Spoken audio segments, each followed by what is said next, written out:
오늘 우리가 살펴볼 이 말씀의 주인공같이 나오는, 오늘 본문의 주인공같이 나오는 사람이 가야바라는 사람입니다.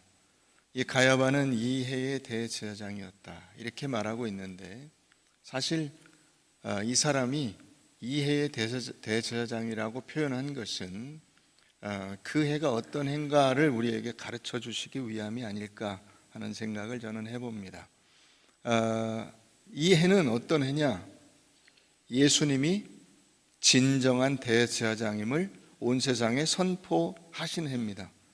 그래서 이런 가야바와 같은 인간 대제사장이 아니라 하나님 앞에서 자신을 제물로 하여 단번에 영원한 제사를 드리는 우리의 진정한 대제사장 예수 그리스도께서 취임하신 해입니다. 그래서 그 해에 그 땅에 그와 비교할 수 없는 어떤 대제사장이 있었던 것이죠. 그런데 이 사람이 예수를 죽이려고 모의하는 그 모의의 주동자가 되죠. 대제사장, 인간 대제사장이 진정한 하늘의 대제사장 예수 그리스도를 죽이는 일에 앞장섭니다. 그런데 이 사람이 그 일에 앞장서면서 자기도 모르는 사이에 내뱉은 그 말이 신앙의 진리를 선포한 말이었다, 그 얘기입니다. 자기도 모르게 51절에 이 말은 스스로 함이 아니요 그 해의 대제사장이므로 예수께서 그 민족을 위하시고 또 그 민족만 위할 뿐 아니라 흩어진 하나님의 자녀를 모아 하나가 되게 하기 위하여 죽으실 것을 자기도 모르게 미리 말하고 있었다. 하나님은 그 잔인하고 무도하고 불법한 인간 대제사장의 입을 통해서도 하늘의 진리가 선포되도록 만드셨다 하는 것입니다. 우리는 이런 사례들을 성경에서 많이 보게 됩니다. 민수기 23장을 우리 한번 가보겠습니다. 민수기 23장.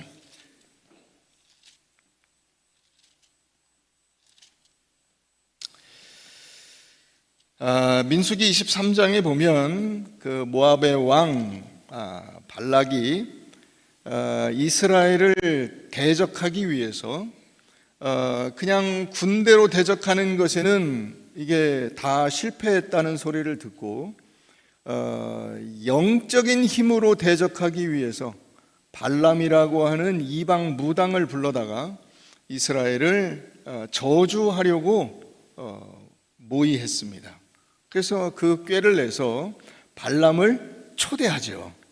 이 이방 무당 발람을 초대해서 네가 와서 우리를 위해서 저 이스라엘을 저주해다오, 저놈들이 힘을 못 쓰게 영적인 힘으로 막아다오, 이렇게 요청을 하는데 그 장면을 우리가 좀 살펴보면 7절 한번 가서 봅니다. 민수기 23장 7절.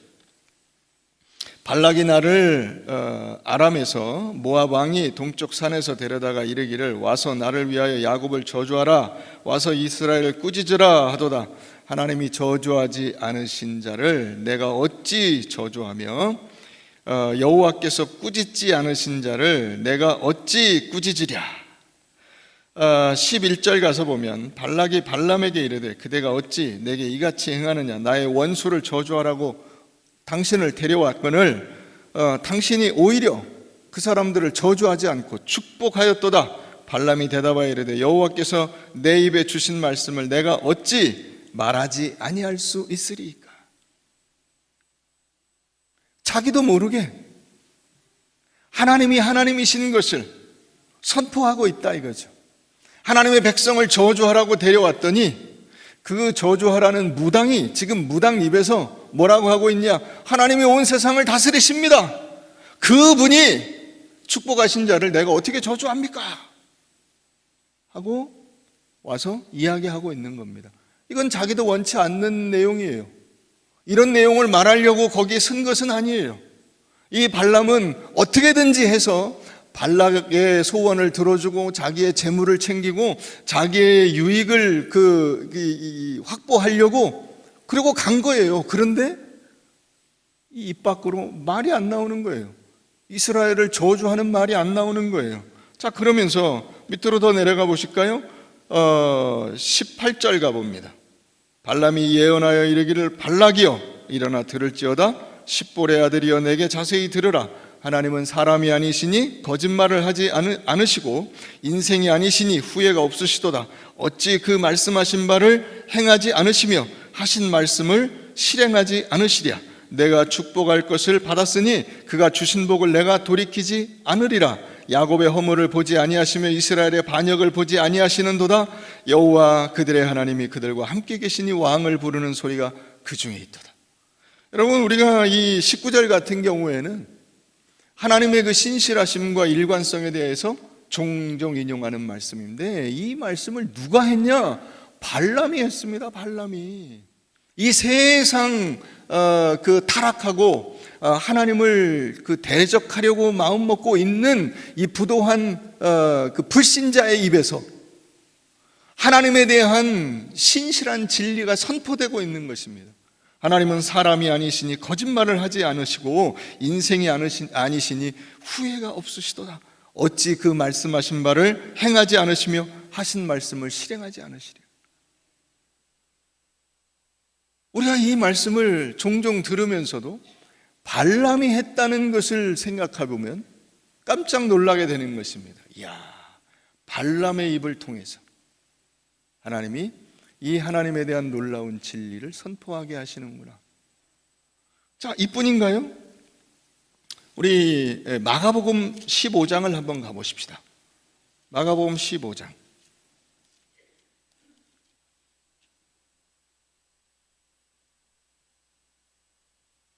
마가복음 15장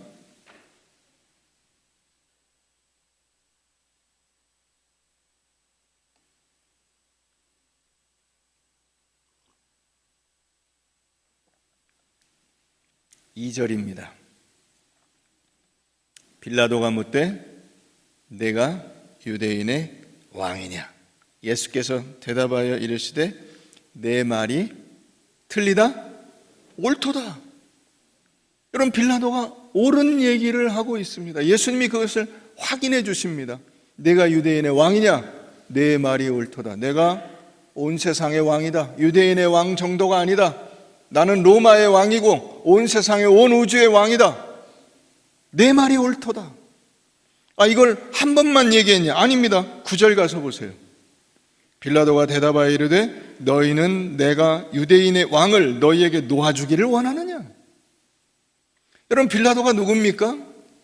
빌라도가 로마의 총독입니다. 로마 황제를 대신해서 지금 그 이스라엘을 전체 관장하는 최고 수장입니다. 빌라도가 곧 법입니다. 빌라도가 한 말은 곧 법입니다. 빌라도의 말은 그대로 실행됩니다. 그런데 그 빌라도가 누구라고 예수를 말하고 있냐? 예수가 유대인의 왕이다. 이렇게 말하고 있는 것입니다. 밑으로 조금 더 내려가 보면 12절에 또 나옵니다. 빌라도가 또 대답하여 이르되 그러면 너희가 유대인의 왕이라 하는 일을, 자, 이번에는 자기만 그렇게 생각하는 게 아니고 너희가 유대인의 왕이라 하는 이 사람을 내가 어떻게 하면 좋겠느냐? 3번이나 예수가 유대인의 왕이라고 말하고 있는 것이죠. 놀랍지 않습니까?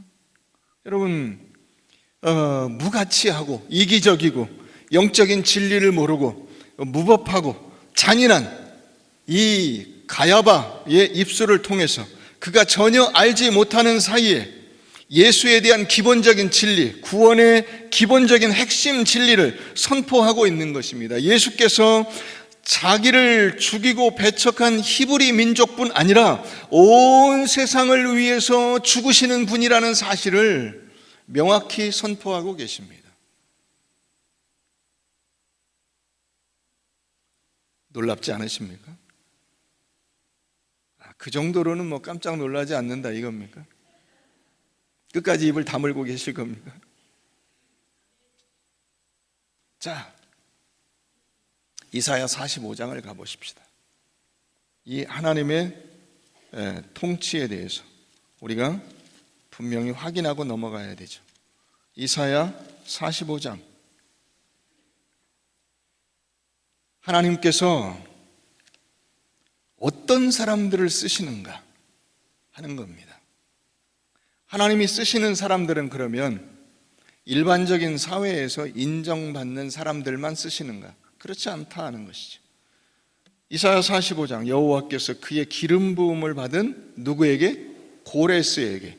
여러분, 기름 부음, 여러분, 그리스도라는 말은 기름 부음 받은 자입니다. 그게 이제 히브리어로는 메시아고 헬라어로는 그리스도입니다. 그러니까 예수님도 기름 부음 받은 자입니다. 하나님이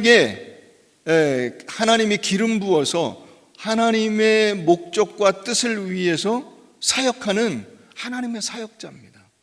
기름 부음 받은 자. 자, 그게 지금 누구에게 적용되고 있는 거예요? 고레스에게 적용되고 있습니다. 고레스라고 하는 이 이방 왕에게, 이방인입니다. 하나님을 알지도 못합니다. 그런데 하나님이 그에게 기름을 부어 그를 쓰시고 계신다는 거예요. 놀랍습니다. 그의 기름 부음을 받은 고레스에게 이같이 말씀하시되 내가 그의 오른손을 붙들고, 여러분, 오른손을 붙든다는 것은 무슨 뜻이에요? 여러분, 복싱이나 이런 무슨 경기에서 심판이 양쪽에 이렇게 손을 잡고 이겼다 할 때 그 손을 들어주죠. 오른손을 들었다는 것은 그에게 권세를 줬다는 뜻입니다. 그가 온 세상의 권세를 갖고 있습니다. 그 앞에 열국을 항복하게 하며 내가 왕들의 허리를 풀어 그 앞에 문들을 열고 성문들이 닫히지 못하게 하리라. 그가 정복자가 되는 겁니다. 내가 너보다 먼저 가서 험한 곳을 평탄하게 하며 논문을 쳐서 부수며 쇠빗장을 꺾고 내게 흑암 중의 보화와 은밀한 곳에 숨은 재물을 주어 내 이름을 부르는 자가, 내 이름을 고레스야 하고 이름을 부르는 자가 누구냐? 그게 나 여호와 이스라엘의 하나님인 줄을 내가 알게 하리라. 내가 나의 종 야곱, 나를 내가 택한 자 이스라엘을 위하여 내 이름을 불러. 여러분, 제가 조금 아까 학습, 입교, 세례자 이름을 불렀습니다. 그 이름을 부르는 것입니다. 하나님이 지금 고레스의 이름을 부르신다는 거예요. 이름을 불러 너는 나를 알지 못하였을지라도 내가 내게 황제라는 칭호를 주고 내게 나의 종이라는 그 칭호를 주고, 그래서 너를 내가 움직여 세상의 역사를 만들어 간다, 이 뜻입니다. 나는 여호와라, 나 외에 다른 이가 없나니 나밖에 신이 없느니라. 너는 나를 알지 못하였을지라도 나는 내 띠를 동일 것이요 해 뜨는 곳에서든지 지는 곳에서든지 나밖에 다른 이가 없는 줄을 알게 하리라. 나는 여호와라, 다른 이가 없느니라. 여러분, 다른 이가 없느니라가 지금 몇 번씩 반복되고 있죠. 오직 하나님밖에 없습니다. 그분께 세상을 다스리십니다. 나는 빛도 짓고 어둠도 창조하며 나는 평안도 짓고 환난도 창조하나니 나는 여호와라, 이 모든 일을 행하는 자니라. 아멘. 아멘. 우리가 이 하나님의 통치 아래에 있는 겁니다. 그분이 빛도 짓고 어둠도 창조했습니다. 평안도 짓고 환난도 창조했습니다. 무슨 말이냐? 여러분들의 인생사 모든 굴곡들이 하나님의 계획과 뜻 가운데 이루어지는 것이며 여러분들만 쓰시는 것이 아니라 하나님이 세상 모든 사람들을 움직여서 여러분들로 하여금 하나님이 하나님이시며 여러분들이 하나님의 백성이며 하나님의 손길 가운데 있다는 사실을 깨닫게 하시는 일에 움직이고 계신 것입니다. 믿으십니까? 저 자식이 왜 이렇게 속을 새겨? 그게 여러분 하나님의 뜻 가운데 있는 겁니다. 저 사람이 왜 이렇게 내 앞길을 가로막아? 그게 하나님의 뜻 가운데 있는 겁니다. 하나님이 고레스에게 기름을 부어 그를 종이라 칭하시고 그를 통해서 이스라엘의 역사를 움직여 가셨습니다. 70년 만에 너희가 포로에서 해방되리라. 그걸 여러분 고레스를 통해서 이루시지 않았습니까? 온 세상 모든 만국을 평정하고 이 고레스가 그 만국을 평정한 후에 생각하니까 야, 잡혀온 애들 다시 돌려보내줘라. 그래서 이스라엘 백성들이 해방되어 본국으로 돌아갔을 뿐만 아니라 이스라엘이 그 나라에 가서 자기들 원래 섬기던 신을 위하여 제단을 다시 쌓을 수 있도록 지원해줘라. 예산도 줘라. 병력도 지원해줘라. 그 일을 누가 하겠느냐? 그거 하나님밖에 할 사람이 없다는 것입니다.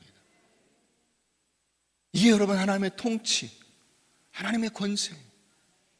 여러분들의 인생 속에 하나님이 그렇게 여러분들의 삶을 움직여 가고 계십니다. 믿으십니까? 여러분, 그러니까 우리가 불평할 것이 없어요. 불평할 것이, 감사할 일밖에 없습니다.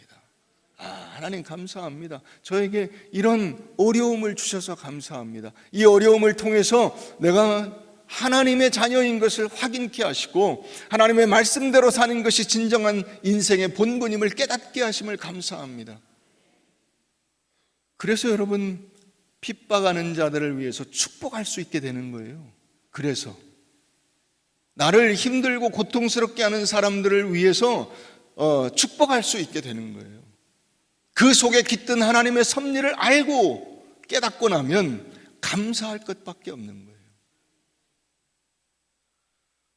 자, 그래서 오늘 다시 우리가 이제 본문으로 가보면 가야바가 이야기한 이 예수 그리스도의 대속의 은혜가 어떻게 적용이 되는가 하는 것을 우리가 좀 보게 되는데, 자, 11장 50절부터 보십시다. 한 사람이 백성을 위하여 죽어서 온 민족이 망하지 않게 되는 것이 너희에게 유익한 줄을 생각하지 아니하는도다 하였으니, 이 말은 스스로 함이 아니라 그 해의 대제사장이므로 예수께서 그 민족을 위하시고 또 그 민족만 위할 뿐 아니라 흩어진 하나님의 자녀들을 모아 하나가 되게 하기 위하여 죽으실 것을 미리 말함이로라. 이게 무슨 말인가 하는 거예요. 예수 그리스도의 대속의 은혜는 어느 범위까지 미치는가 하는 것입니다. 여러분, 이 장로교의 기본적인 그 구원의 원리를 5가지로 보통 핵심적으로 정리를 합니다. 5가지. 그래서 우리가 그 영어로 그 대문자를 따서 튤립이라 이렇게 부르기도 하는데, 혹은 칼빈주의 5대 교리 이렇게 말하기도 해요. 제일 첫 번째가 뭐냐? 전적 부패, total depravity, 전적 부패. 인간은 전적으로 부패하고 타락해서 스스로 하나님을 생각해낼 수도 없고 찾아갈 수도 없고, 하나님이 이렇게 해라 저렇게 해라 한다고 해서 그것을 알아듣고 깨닫고 움직일 능력이 전혀 없다. 구원과 거룩에 관한 모든 힘을 잃어버렸다. 그게 전적 부패예요. total depravity. T로 시작하죠. 그 다음에 튤립, U, 무조건적인 선택, unconditional election, 무조건적인 선택. 하나님이 그 가운데 구원받을 사람을 어떤 조건과 환경, 자격도 묻지 않고, 우리가 흔히 말하는 그 보험회사 문구처럼 묻지도 따지지도 않고 그 중에 누군가를 택한다 이거죠. 그러니까 내가 하나님의 자녀로 택함 받은 것은 내가 어떤 머리가 좋아서, 인물이 좋아서, 무슨 능력이 있어서, 열심이 있어서, 사람이 신실해서, 그런 조건은 다 하나님 앞에서 아무것도 아닌 거예요. 하나님의 은혜로, 하나님의 전적인 은혜로. 믿으십니까? 아멘 합시다. 아멘. 하나님의 전적인 은혜로, 무조건적인 선택이에요. 그 다음에 세 번째가 그 무조건적인 선택을 받은 그들을 구원하시는 거예요. 그게 제한 속죄예요. 오늘 우리가 살펴보게 되는 이 제한 속죄, limited atonement. 제한 속죄는 뭐냐면, 여러분, 모든 사람들, 예수님이 모든 사람들을 위해서 십자가에 달리셨다. 보통 그렇게 듣죠. 그죠? 하나님은 여러분 모두를 사랑하십니다. 그래서 모두가 다 구원받습니까? 여기서 헷갈리게 되죠. 여러분들이 구원받았습니다. 그러면 모든 사람이 다 구원받습니까? 아닙니다. 그 중에 어떤 사람만 구원을 받습니다.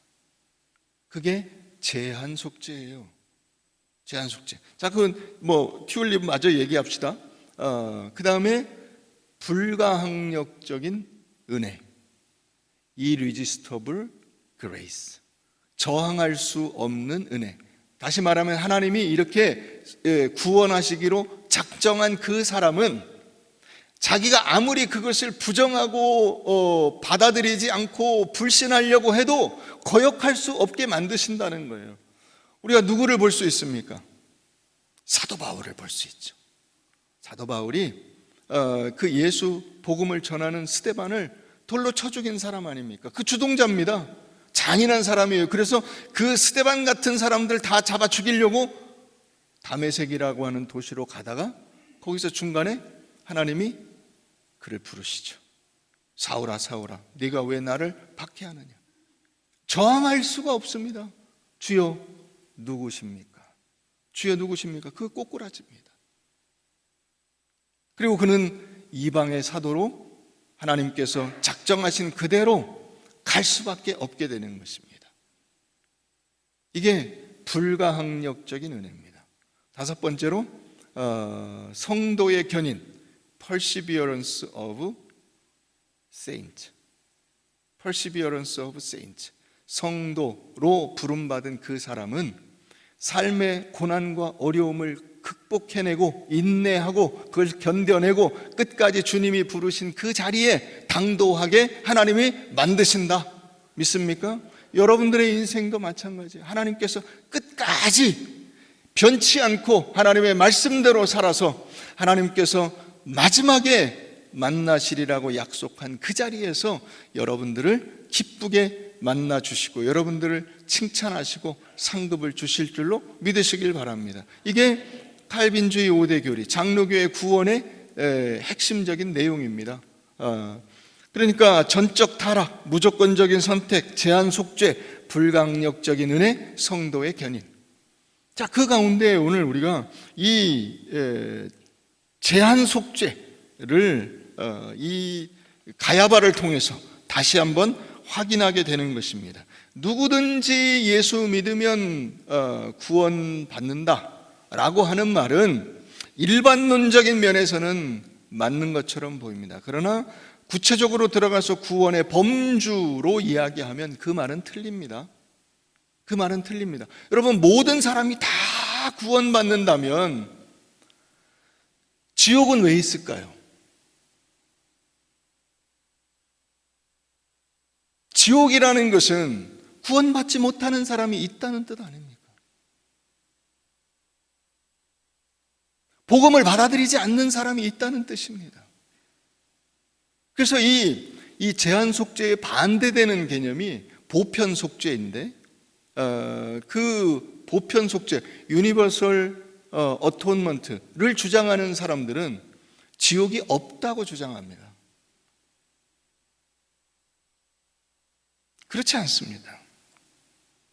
예수님의 십자가 대속이 모든 사람을 구원받도록 그 가능성을 열어놓는 것이 아니고 하나님이 택하신 자들을 확실히 구원하시기 위한 하나님의 방법이라 하는 것을 우리가 알아야 됩니다.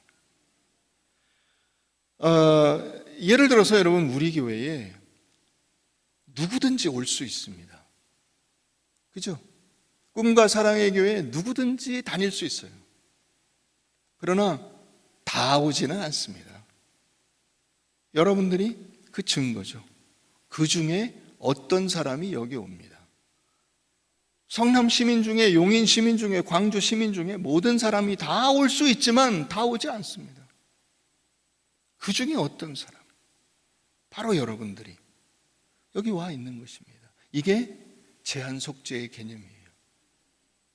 만약에 모든 사람이 다 구원받는다고 하면 여러분, 어떤 사람은 끝까지 예수를 안 믿고 죽습니다. 그러면 예수의 십자가 대속은 실패한 거잖아요.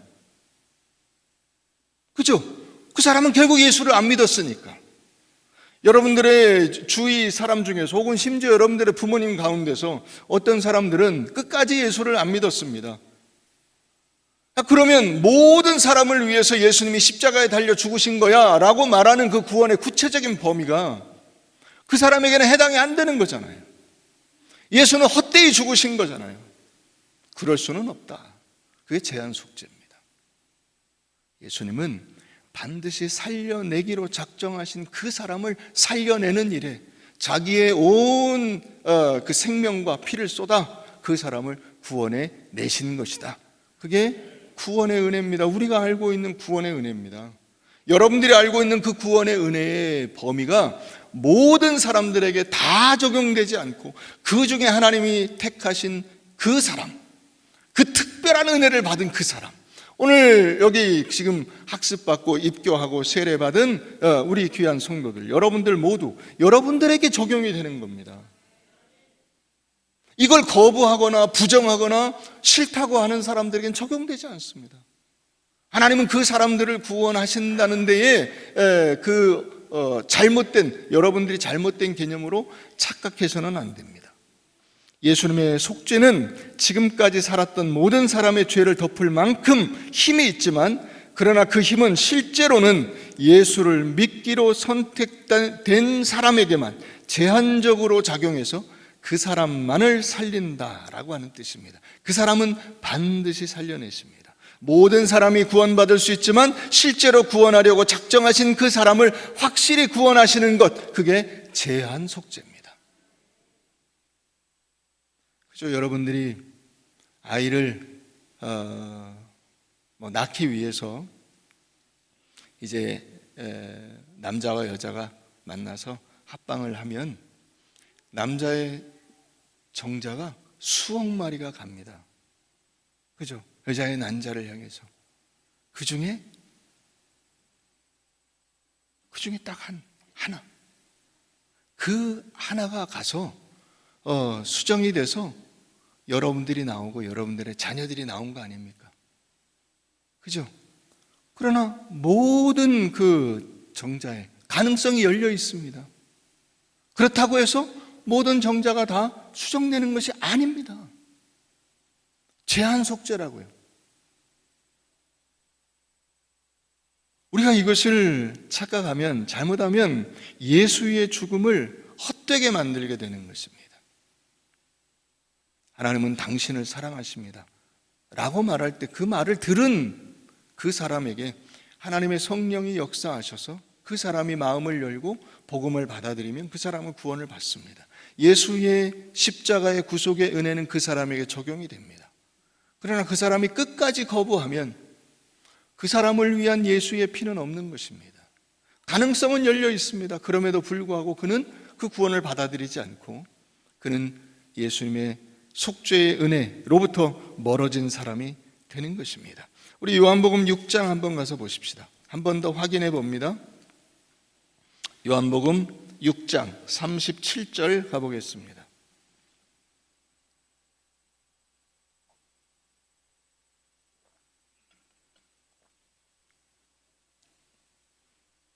아버지께서 내게 주시는 자는 다 내게로 올 것이요 내게 오는 자는 내가 결코 내쫓지 아니하리라.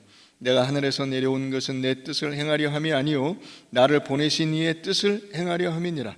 나를 보내신 이의 뜻은 내게 주신 자 중에 내가 하나도 잃어버리지 아니하고 마지막 날에 다시 살리는 이것이니라. 내 아버지의 뜻은 아들을 보고 믿는 자마다 영생을 얻는 이것이니 마지막 날에 내가 이를 다시 살리리라. 계속 확인하시죠. 내게 주신 자는 내가 하나도 잃어버리지 않고 반드시 그를 살린다. 여러분들은 다 하나님께서 예수 그리스도에게 내어주신 자인 줄로 믿으시기 바랍니다. 그래서 여러분들의 구원은 확실합니다. 성도의 견인, 하나님께서 구원하시기로 택하신 자들은 끝까지 하나님이 이끄셔서 여러분들이 그 어떤 환난과 고난도 극복해내게 하시고 마지막 날 결승점에서 하나님이 거기 기다리고 계시는데 두 팔 벌려 어서 오너라 내 딸아 내 아들아 수고했다 라고 여러분들을 기쁘게 맞아 주시는 줄 믿으시기 바랍니다.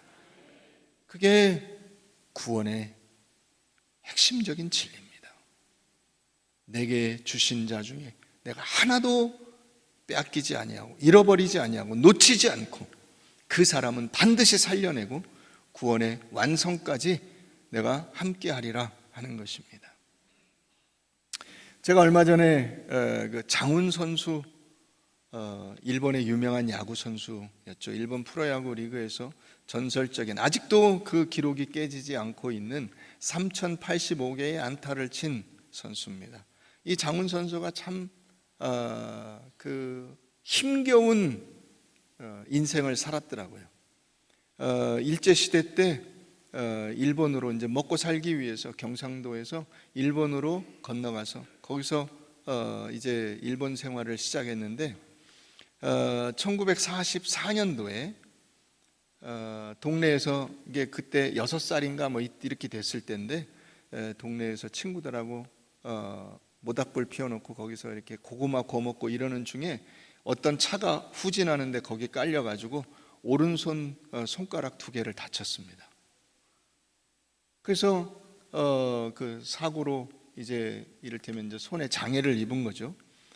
그리고 45년도에는 그의 큰 누나가 4 남매가 있었는데 딸들 아들들 맨 장녀 큰 누나가 원폭으로 거의 히로시마에서 원폭으로 죽었습니다. 자기가 지금도 기억이 난대요.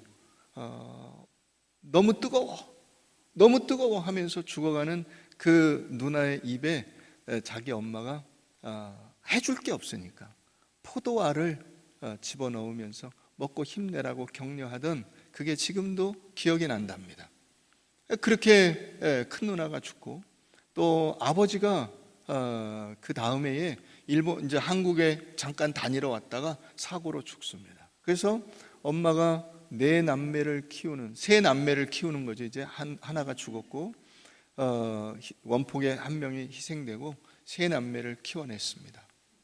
근데 자기가 이제 야구를 하게 됐는데 오른손을 다쳤잖아요, 여기를. 그래서 원래 오른손잡이인데 왼손 타자로 전향을 한 겁니다. 왼손 타자로 시작을 한 거예요. 고등학교 다닐 때 이제 야구를 꽤 잘해서 자이언츠라고 하는 팀에서 제안이 왔습니다. 너 학교 그만 다니고 우리 팀으로 와라. 그래서 자기 형에게 의논을 했대요. 형이 10살이 많은데 자기 16살 때 고등학교 1학년 때 형이 26살. 근데 형이 택시 운전을 했는데 도시에 나가서 한 달에 택시 운전으로 18,000엔을 벌어서 그 중에 10,000엔을 한 60% 되는 돈을 자기한테 공부하라고 붙여주는 겁니다. 고등학교 다니는데. 그래서 형에게 의논을 했대요. 형, 여기 프로팀에서 입단 제의가 왔는데 어떻게 할까? 그랬더니 학교 계속 다니는 게 좋지 않겠냐. 형으로서는 여러분 프로팀으로 보내면 좋잖아요. 자기가 짐을 더 안 져도 되잖아. 그런데 학교 끝까지 다녀라. 그래서 고등학교를 마치도록 했다는 겁니다. 형이 26살입니다. 한창 놀고 싶을 때 동생을 위해서 자기 수입의 60%를 떼서 보내주는 겁니다. 그런 아버지 같은 형을 두고 자기는 그 자기 엄마가 한 번도 자는 모습을 본 적이 없대요. 일생을 통해서. 그러니까 엄마는 항시 얘가 깨어 있을 때는 깨어 있었다는 뜻이에요. 아이보다 먼저 잠든 적이 없어. 그런 부모님의 사랑과 그 형님의 사랑을 힘입어서 유명한 야구 선수가 됐는데 일생토록 신실하게 산 겁니다. 야구 선수가 가장 주의해야 될 것이 뭐냐 물었더니 3가지를 꼽아요. 술, 여자, 도박. 자기는 한 번도 그 유혹에 넘어가지 않았다. 그걸 자랑스럽게 생각하더라고요. 그리고 그런 딴 생각이 날 때마다 방에서 야구 방망이를 휘둘러서 타격 연습을 하면서 그것을 극복해냈다는 것입니다. 그러면서 우리나라의 유명한 선수들의 이름을 거명하면서 그 선수들도 이렇게 끝까지 자기 그 실력 향상에 더 전념했더라면 더 큰 대기록을 남길 수 있었을 텐데 아쉽다라는 말을 했어요. 우리 데살로니가 전서 4장을 한번 가보십시다. 데살로니가 전서 4장.